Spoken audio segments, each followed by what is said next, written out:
Hello बच्चों, let's read the question first. Which RNA carries the amino acids from the amino acid pool to mRNA during protein synthesis? जब protein का synthesis होना होता है तो ऐसा कौन सा आरएनए होता है जो अमीनो एसिड को उसके पूल से लेकर के mRNA तक लेकर के आता है at the time of protein का सिंथेसिस।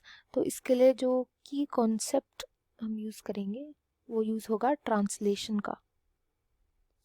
ट्रांसलेशन उस प्रोसेस को बोला जाता है जिसमें प्रोटीन्स का फॉर्मेशन होता है, यानी कि जिससे मैसेंजर आरएनए से बनाए जाते हैं प्रोटीन्स।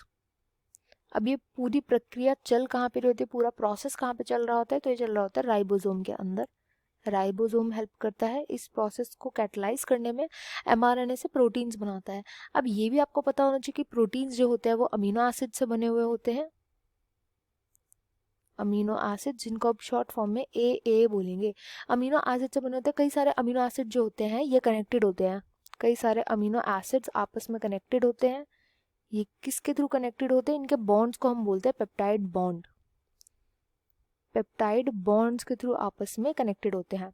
तो ये तो कुछ हो गई थी बेसिक चीज़ें। अब बात करते हैं कि हमने ये तो बोला है कि प्रोटीन्स का फॉर्मेशन होता है, एक एक करके अमीनो एसिड आते हैं, उनके बीच में बॉन्ड होता है, बॉन्ड बनता है। बट ये सब चल कैसे रहा होता है? देखो, इस सब की स्टार्ट होती है जब एक अमीनो एसिड, सपोज इसको हमने नाम दे दिया अमीनो एसिड 1। ये अमीनो एसिड 1 जो है ना, ये चुपचाप बैठा होता है, बट ये जाकर के जब अटैच कर जाता है अपने पर्टिकुलर टीआरएनए जिसको हम ट्रांसफर आरएनए बोलते हैं। ट्रांसफर आरएनए, क्योंकि ये ट्रांसफर करने का काम करता है। अब ये किस चीज़ को ट्रांसफर करता है? ये अमीनो एसिड को ट्रांसफर करने का काम करता है। अमीनो एसिड को ट्रांसफर करके लेकर के जाता है एमआरएनए पे। यहाँ पे एमआरएनए प्रेजेंट है, इस एमआरएनए का ट्रांसलेशन चल रहा है। ये हो गया हमारा राइबोसोम, यहाँ पे राइबोसोम अटैच होता है।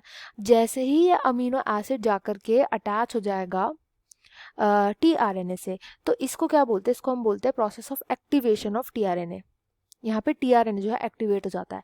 हर एक अमीनो एसिड के लिए अपना अलग टीआरएनए होता है। ये टीआरएनए क्या हो जाएगा, इसको ला करके यहाँ पे रख देगा अमीनो एसिड को। अब ये अमीनो एसिड जो 1 था ये तो यहाँ पर आ गया। ऐसे जो दूसरा अमीनो एसिड होगा, अमीनो एसिड 2, अमीनो एसिड 2 वो जाकर के अपने पर्टिकुलर टीआरएनए से अटैच होगा। ये टीआरएनए भी एक्टिवेट हो जाएगा, ये इसको ला करके रख देगा इसके बगल में। तो ऐसे करके 2 पोजीशन होती हैं जो राइबोसोम पे खुली हुई होती है, एंड इन्हीं पोजीशन पे जाकर के जो अमीनो एसिड होता है वो आसपास आ जाते हैं। जैसी 2 अमीनो एसिड ना बहुत पास आ जाते हैं ना, तो इनके बीच में पेप्टाइड बॉन्ड बनना स्टार्ट हो जाता है। तो यहीं पर पेप्टाइड बॉन्ड बन जाता है। जैसे ही पेप्टाइड बॉन्ड बन जाता है ना, तो ये जो पहले वाला टीआरएनए आया था ना, ये अपनी जगह छोड़ करके चला जाता है, और जो दूसरा वाला टीआरएनए है ये आगे शिफ्ट हो जाता है। ऐसे करके जो ये वाली जगह होती है जहाँ पे नंबर 2 वाला खड़ा है ना, ये खाली हो जाती है, वेकेंट हो जाती है। धीरे धीरे करके ऐसी चेन शिफ्ट होती है, शिफ्ट होती है, शिफ्ट होती है, जब तक पूरा प्रोटीन बन नहीं जाता। तो ऐसे करके पूरा प्रोटीन का सिंथेसिस होता है। एंड कौन सा ऐसा आरएनए होता है जो ट्रांसफर करने का काम करता है अमीनो एसिड्स का?